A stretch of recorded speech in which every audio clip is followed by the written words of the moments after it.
2019లో YCP party వచ్చిన తర్వాత అయితే ప్రజా వేదికని భవనాన్ని అయితే కూల్చేయడం జరిగింది. అయితే ఇప్పుడు ఆ, ఈ ఇయర్ మాత్రం మనకి ఏంటంటే కూటమి అయితే అధికారంలోకి వచ్చింది. అయితే కొంతమంది వాదన ఏంటంటే ఆ ప్రజా వేదికని మళ్ళీ పునర్నిర్మాణించి మళ్ళీ అక్కడ నుంచి వెళ్ళి అధికారం స్టార్ట్ చేయాలని అంటుంటే, కానీ కొంతమంది మాత్రం దాన్ని పునర్నిర్మాణం చేయకుండా అలానే ఉంచి భావి తరాలకి ఒక మ్యూజియం లాగా చూపెట్టాలని చెప్పేసి కొంతమంది అంటున్నారు. మరి ఇందులో ఏమి జరగబోతుంది ఏంటి, అసలు ఈ ప్రజా వేదిక నిర్మిస్తారా లేకపోతే ఇలానే ఉంచుతారా అనేది మనకి వివరించడానికి మనతో పాటు ఉన్నారు ప్రముఖ senior journalist political analyst CS Rao garu. నమస్కారం సార్. నమస్తే. సార్, ఇప్పుడు చూస్తుంటే ప్రజా వేదిక 2019లో వైసీపీ ప్రభుత్వం ఏర్పడిన తర్వాత దాన్ని అయితే కూల్చివేయడం జరిగింది. అయితే ఇప్పుడు కూటమి ప్రభుత్వం ఏర్పడిన తర్వాత చంద్రబాబు నాయుడు గారు ఇప్పుడు ముఖ్యమంత్రి అవుతున్నారు. అంటే ప్రమాణ స్వీకారం ఇంకొక రోజు ఉంది మనకి. అయితే ఇప్పుడు ఏంటంటే కొంతమంది ఈ ఏదైతే ప్రజా వేదిక ఉందో దాన్ని పునర్నిర్మించాలి అని చెప్పేసి కొంతమంది అంటుంటే, లేదు లేదు దాన్ని ఒక మ్యూజియం లాగా చేసేసి నెక్స్ట్ జనరేషన్ కి చూపించాలి అని చెప్పేసి కొంతమంది అంటున్నారు. అయితే ఇందులో ఏది జరగబోతుంది సార్? సో దీని మీద చాలా సీరియస్ గా చర్చ జరగాల్సినటువంటి అవసరం ఉంది. ఎందుకంటే భవిష్యత్ తరాలకి ఒక సంకేతం అనేది పంపించాలి. చరిత్ర, రాష్ట్రం ఏర్పడిన తర్వాత ఏం జరిగింది, రాష్ట్రం ఏర్పడిన తర్వాత జరిగిన పరిణామాలు ఏంటి, వీటన్నిటి మీద ఖచ్చితంగా భవిష్యత్ తరాలకి చేయాల్సిన అవసరం ఉంది. తెలియజేయాల్సిన అవసరంతో పాటు ఆవశ్యకత కూడా ఉంది. కారణం ఏంటంటే జగన్మోహన్ రెడ్డి అనేటువంటి ఒక రాజకీయవేత్త ముఖ్యమంత్రి అయిన తర్వాత ఆంధ్రప్రదేశ్ ఏ విధంగా డిజాస్టర్ అయింది, అంటే ఏ విధంగా నష్టపోయింది 5 సంవత్సరాల పరిపాలనలో అనే దాని మీద చెప్పాలంటే కనుక 2019లో ఆయన ముఖ్యమంత్రి అయిన తర్వాత కూల్చేసినటువంటి ప్రజావేదిక ఒక ప్రత్యక్ష ఉదాహరణగా కనిపిస్తుంది. దాన్ని భవిష్యత్ తరాలకు కూడా చూపించడం ద్వారా జగన్మోహన్ రెడ్డి అనే అతను ఉండేవాళ్ళు. ఆయన ఒక 5 సంవత్సరాల పాటు ముఖ్యమంత్రిగా పనిచేశారు. ఆ టైంలో ఆయన ఏమేం చేశారు, ఏ విధంగా వ్యవస్థలను కూల్చేశారు, ఏ విధంగా రాష్ట్రాన్ని కూల్చివేశారు, ఆర్థికంగా నష్టపరిచారు, ఏ విధంగా విధ్వంసం సృష్టించారు అని చెప్పడానికి ప్రజావేదికను యాజ్ గా ఉంచాలి అనేది ఇప్పుడు తెలుగుదేశం పార్టీలో ఉండేటువంటి వాళ్ళు కొంతమంది చంద్రబాబు నాయుడికి విజ్ఞప్తి చేస్తున్నారు, తెలియజేస్తున్నారు. కారణం ఏంటంటే అమరావతి అనేటువంటి ఒక రాజధాని, గ్రీన్ ఫీల్డ్ రాజధాని ప్రపంచంలోనే నెంబర్ 1 చేయడానికి చంద్రబాబు నాయుడు శంకుస్థాపన చేయించారు 2014లో ఆయన గెలిచిన తర్వాత. నరేంద్ర మోడీ కూడా ప్రధానమంత్రి హోదాలో అక్కడికి వచ్చారు. అలాగే అప్పట్లో తెలంగాణ సీఎంగా ఉన్నటువంటి కేసీఆర్ తో పాటు పక్కన తమిళనాడులో ఉన్నటువంటి నేతలు, సీఎంలు అందరూ వచ్చారు. అంగరంగ వైభవంగా ఆర్భాటంగా ఆ శంకుస్థాపన జరిగింది, అమరావతి శంకుస్థాపన జరిగిన తర్వాత అసలు ప్రపంచంలోనే ఏ రాష్ట్ర రాజధానికి లేనటువంటి విధంగా అత్యాధునికమైనటువంటి సౌకర్యాలతోటి, సాంకేతిక పరిజ్ఞానంతో ఒక గ్రీన్ ఫీల్డ్ సిటీని ఏర్పాటు చేయడం ద్వారా ప్రపంచాన్ని ఆకర్షించాలి అనేటువంటి ఒక ప్రయత్నం చేశారు చంద్రబాబు నాయుడు. దానికి సంబంధించి ఒక సిఆర్డిఏ అనేటువంటి ఒక సంస్థను ఏర్పాటు చేశారు. దానికి చట్టబద్ధత కూడా కల్పించారు. సింగపూర్ తోటి ఒప్పందం కుదుర్చుకున్నారు. సింగపూర్ కన్సార్టియం ఒకటి ఏర్పాటు చేశారు. అక్కడ నిర్మాణాలను ప్రారంభించారు అమరావతికి సంబంధించి. అమరావతి అనేటువంటి రాజధాని నిర్మాణానికి ముందుగా అసెంబ్లీలో దాని గురించి చర్చించినటువంటి సందర్భంగా జగన్మోహన్ రెడ్డి చెప్పినటువంటి మాట ఏంటంటే అమరావతిలో రాజధాని ఉండాలి, విజయవాడ గుంటూరు మధ్యలో.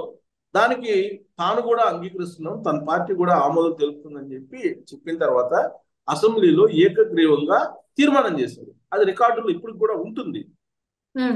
సో తీర్మానం చేసినటువంటి జగన్మోహన్ రెడ్డి 2019లో అధికారంలోకి వచ్చిన తర్వాత అమరావతి అనేటువంటి ప్రాంతాన్ని గాలికి వదిలేసి దాన్ని ఒక శ్మశానంగా మాట్లాడుతూ దాన్ని ఒక సామాజిక వర్గం నిర్మించుకుంటున్నటువంటి ప్రాంతంగా, అక్కడేదో ఇన్సైడర్ ట్రేడింగ్ జరిగిందని, భూములు కొమ్ముకోవడం జరిగిందని రకరకాలుగా ప్రచారం చేసి 3 రాజధానులు అనే కాన్సెప్ట్ని తీసుకొచ్చి అమరావతిని కనుమరుగు చేయాలి అనేటువంటి ఒక ఆలోచన ఆయన చేశాడు. దానికి కారణం ఏంటంటే కేవలం చంద్రబాబు నాయుడు దాన్ని శంకుస్థాపన చేసి డిజైన్ చేశారు.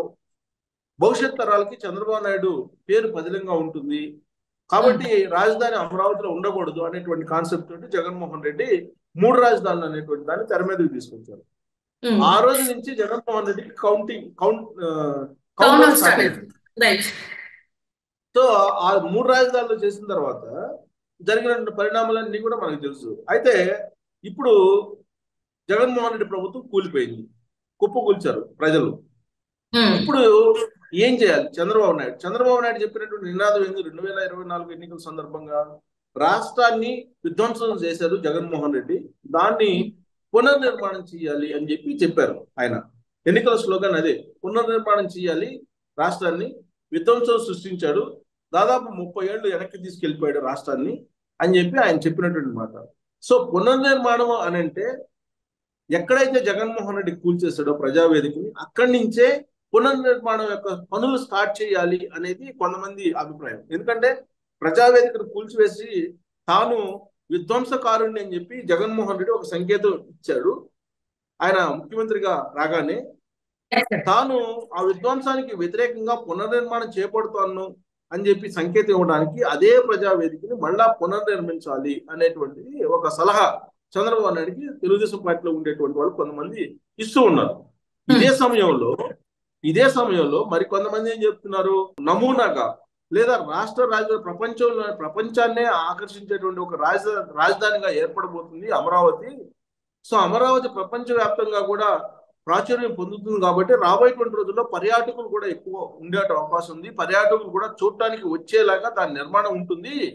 కాబట్టి భవిష్యత్ తరాలకు కూడా తెలిసేలాగా ప్రజావేదికని అలానే ఉంచేసి, కూల్చేసినటువంటి ప్రజావేదికను అలానే ఉంచేసి ఒక మ్యూజియం లాగా అక్కడ పెట్టేసి, ఆ మ్యూజియంలో పెట్టేసిన ఆ శిథిలాలు ఏవైతే ఉన్నాయో ప్రజావేదిక శిథిలాలు, వాటిని అలానే ఉంచేసి భవిష్యత్ తరాలు వాళ్ళు వచ్చి చూసినప్పుడు, అమరావతిని చూసినప్పుడు, ఈ శిథిలాలను చూసిన తర్వాత జగన్మోహన్ రెడ్డి విధ్వంసకారుడు అనేది తరతరాలకి తెలియజేయాలి, భవిష్యత్ తరాలకు కూడా తెలియజేయాలి. కాబట్టి దాన్ని అలానే ఉంచాలి అనేది కొంతమంది చెప్తున్నటువంటి అభిప్రాయం. ఇలాంటి పరిస్థితుల్లో మరి కోర్ క్యాపిటల్ ఏరియాలో ఉంది, ప్లస్ చంద్రబాబు నాయుడు ఇంటి పక్కనే అది ఉంది ప్రజావేదిక. దాన్ని మరి ఏం చేస్తారు అనేది ఒక డిబేటబుల్ క్వశ్చన్. ఎందుకంటే 9 కోట్లు, సుమారుగా 9 కోట్ల వ్యయంతో నిర్మించినటువంటి ప్రజావేదికని జగన్మోహన్ రెడ్డి రావడంతో దాన్ని కూల్చేశారు. సో కాబట్టి ఆయన కూల్చివేత దగ్గర నుంచి మొత్తం రాష్ట్రాన్ని కూల్చివేశారు, రాష్ట్రాన్ని కూలిపోయేటట్టు చేశారు. సో దీంతో రాబోయేటువంటి తరాలకు, భవిష్యత్ తరాలకు కూడా ఈ ప్రజావేదికను చూపించడం ద్వారా, గతంలో మనం తుగ్లక్ వీళ్ళ గురించి చరిత్రలో చదువుకున్నాం కదా. సో రావణాసురుడు పురాణాల్లో చదువుకున్నాం. సో ఇప్పటికి కూడా రావణాసురుడు అంటే ఎలా ఉంటాడు ఏంటి అనేది మనకు గుర్తొస్తుంది. అలాగే తుగ్లక్ గురించి చరిత్ర చదువుకుంటే తుగ్లక్ పరిపాలన ఏ విధంగా ఉండేది అనేది మనకు ఇన్ని జనరేషన్స్ మారినప్పటికి కూడా గుర్తుంటుంది. అలాగే ఆంధ్రప్రదేశ్ చరిత్రలో, విడిపోయినటువంటి ఆంధ్రప్రదేశ్ చరిత్రలో జగన్మోహన్ రెడ్డి యొక్క రోల్ ఏంటి అనేది తరతరాలకు, భవిష్యత్ తరాలకు అందజేయాలంటే కనుక ఆ ప్రజావేదిక అలానే ఉండాలి, ఆ శిథిలాలు అలానే ఉండాలి, ప్రజావేదిక శిథిలాలు. అప్పుడు కానీ జగన్మోహన్ రెడ్డిని చరిత్రలో ఎలాంటి వాడు అనేది చూపించడానికి అవకాశం ఉంటుంది అని కొంతమంది చెప్తూ ఉన్నారు. సో కాబట్టి జగన్మోహన్ రెడ్డిని మరి ఈ విధ్వంసకారుడిగా చూపించాలంటే దాన్ని అలానే ఉంచుతారు. లేదు ఈ 5 సంవత్సరాల్లో నాకు పరిపాలన చేయమని ప్రజలు ఇచ్చారు, పునర్నిర్మాణానికి నేను కట్టుబడి ఉన్నాను కాబట్టి పునర్నిర్మాణం నిర్మించాలి అనుకుంటే ప్రజావేదికను మళ్ళీ తిరిగి పునర్నిర్మిస్తారు చంద్రబాబు నాయుడు. మరి ఆయన ఏం చేస్తాడు అనేది ఇప్పుడు బలంగా రెండు అభిప్రాయాలు మనకు కనిపిస్తున్నాయి, బలమైనటువంటి అభిప్రాయాలు.